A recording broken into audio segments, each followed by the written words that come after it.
Namaste. Hi, JVN. Narendra Kumar, Assistant Professor, Department of Science and Technology, Faculty of Education and Meteorology, in Jyoti Vidyapith Women's University, Jaipur. So, in today's session, we are going to discuss about the security attacks in cryptography. So, what is the security attacks in the cryptography? And we see that when we first know about the network security. So, we are going to discuss the security attacks in this topic and what are the objectives of it. So a student will be able to identify the security attacks and they can describe which attacks are there. And this is the reference for that. I've taken the figures and material from the network security essentials application and standards. It's by William Solins. So what are the security attacks? So we'll talk about this. So according to the OSI architecture X.800, these are classified into two categories. The first one is passive attacks, and second one is active attacks. So what are the definitions of active and passive attacks? So a passive attack, this attempts to learn or make use of information from the system, but does not affect the system resources. It's like it's working behind the computer and doesn't show up. While an active attack attempts to alter the system resources and affect their operation. Just like a passive attack is working, but a system does not know any kind of information. But in the active attacks, it leaves some footprints there and it affects the resources and the operations of the computer at a time.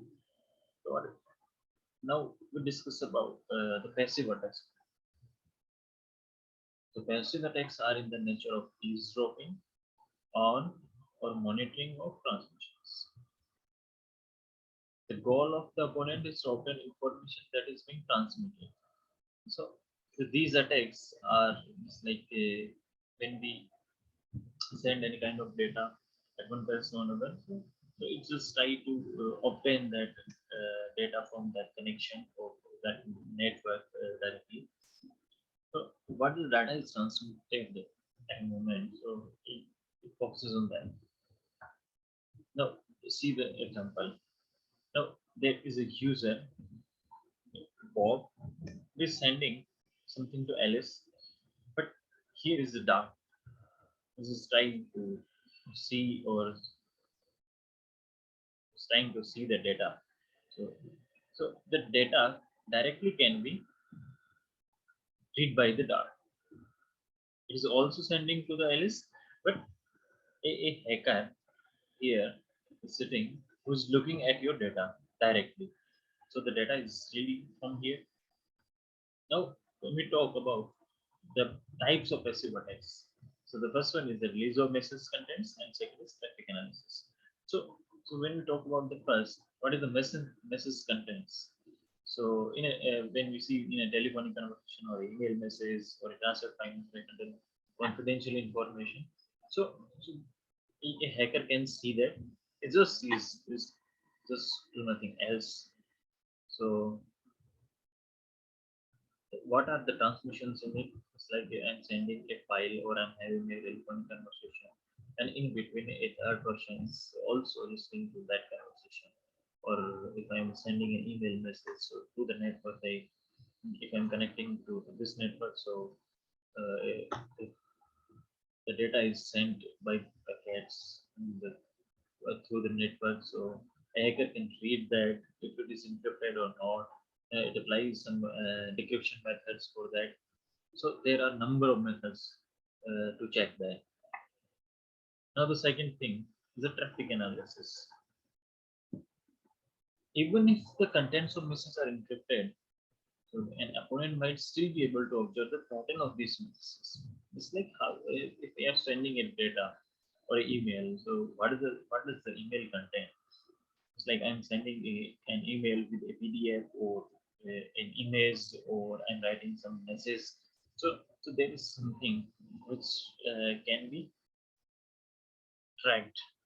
It's like I'm sending frequently at 6 p.m. Delhi. So what I'm sending, what is the size of that data? So this thing is done by the traffic analysis. What is the traffic there? What is the network traffic there? Now come to the next.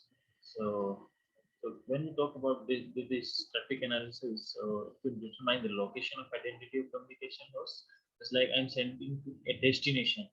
So it can see the destination address, communicating host who is sending and who is receiving, and to observe the frequently length of messages being exchanged. It's like I'm sending just one line daily and I'm receiving the one line. So it can just see that this is the length of this message. And also, in the traffic analysis, a hacker can guess the nature of communication also. So what kind of communication is being done at this time or at this size, etc. Now, passive attacks don't alter the data. Here, the hacker just sees the data and just leave that. It just sees. Now, in this, the sender and receiver both don't know about about the data is seen by someone else or not. It's like I'm sending something, but someone just like from in an office when a file is sent to the higher authority, it's marked as confidential. But who carries that file? If a peon is taking it and taking it to the higher authority, so there is some gap in between that. So he or she may see the file. What is in that? Is confidential, so it can be altered or not. So you don't want to alter that, but he can see that. Emphasis is on prevention rather than detection. So here the techniques are used just to prevent that. If we detect that, then what we can do? We can do nothing. And we so just use the encryption for that. This is the only prevention technique to encrypt the data and then send it so that anyone in between cannot see the data. Now we will talk about the active attacks. So active attacks involve some modification of the data stream and the creation of false stream. Just like if there are two entities here, if I say there are two systems here, so I mark them A and B.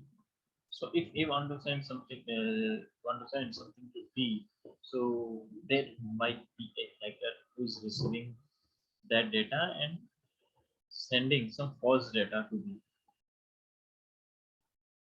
So we say this is the intruder or I, which is interrupting the network. So I will receive the data from A and it will keep it and he will generate some kind of data which is related to this and also it will send to the B. Now B will see that the data is coming from I, it is coming from A. This he cannot detect that. And when A is sending, he's sending to B, but it is lost in between. So there is the thing. I can change the data, completely change the data, and can modify the data, can view the data.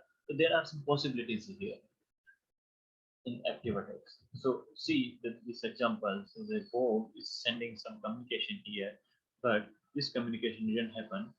A sent and the dot received that, and see it can see or the modification can be done in the data, and this message will be sent to the else.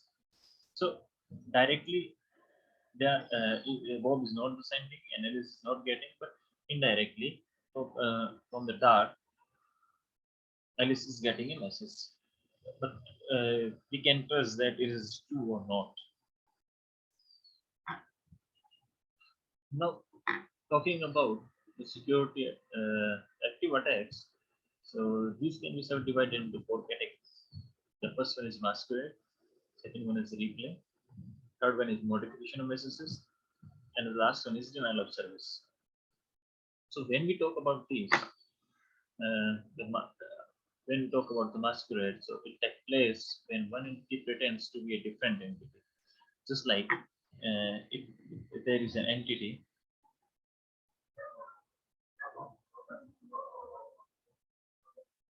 just like if these are the systems here, and A want to send some data to B, and here is an intruder. So it is directly not sending the data to B. AI will pretend that it's B and A. While receiving, it will pretend like I'm the B. So it will receive the data here, and A, it will process anything here, and then by pretending like A, it will send the data to B. So this communication will never happen. The data will go through this way. So it is usually include one of the other form of active attack. Now, when we talk about the replay, so it involves a passive capture of data unit, subsequent transmission to procedure, and unauthorized effect. It's like it's getting the unauthorized access, and then it is sending the data. Or the modification of messages. It simply means that some portion of the legitimate messages is altered, or that messages are delayed or reordered to produce an unauthorized effect. It's like I have a message which is ordering 1, 2, 3, 4. So there might be some changes in that. So it can be changed to 3, 4, 1, 2. So the receiver will not recognize what is done in this message. So already an intruder done this work, like it can read the message and then you can alter that. Now we talk about the denial of service. So when we talk about the denial of service, we simply talk about some number of requests that are coming to a system. That is user make the multiple requests for the response. So if there is a system access, what happens? Like here is a system that is providing some services. So an intruder will send a number of requests continuously that this system cannot recognize which request I have to reply. So what I have to reply. So there's a number of requests, and this will stop responding.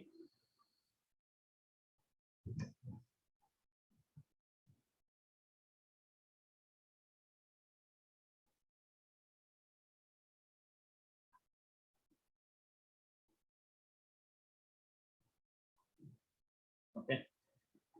So when we talk about this, so it prevents or inhibits the normal use or management of communication facilities. Like an entity may suppress all messages directed to a particular destination. Just like I talked about, the intruder will send the multiple messages to a system, then it will start denying that I'm not receiving any kind of message or I'm not replying to that. That is the thing. The next version of this is the DDoS. When we talk about the DDoS, this is the distributed denial of service where multiple systems send requests to a single system to make it stop the services it is providing. Now, when we talk about the active attacks and passive attacks, active attacks are difficult to prevent because of the wide variety of potential physical, software, and network vulnerabilities. Just like you can see, you can change the data, you can modify the data. And there are some things which can be seen. Now the goal is to detect attacks to recover from any disruption or delays caused by them. So the main goal is to prevent the attacks, and if any attack happens, then we have to find out the reason, or we have to trace that, and for the future reference, this must not be fun. So we have to design some kind of mechanisms so that we can prevent them. So this is all about the security attacks. Thank you.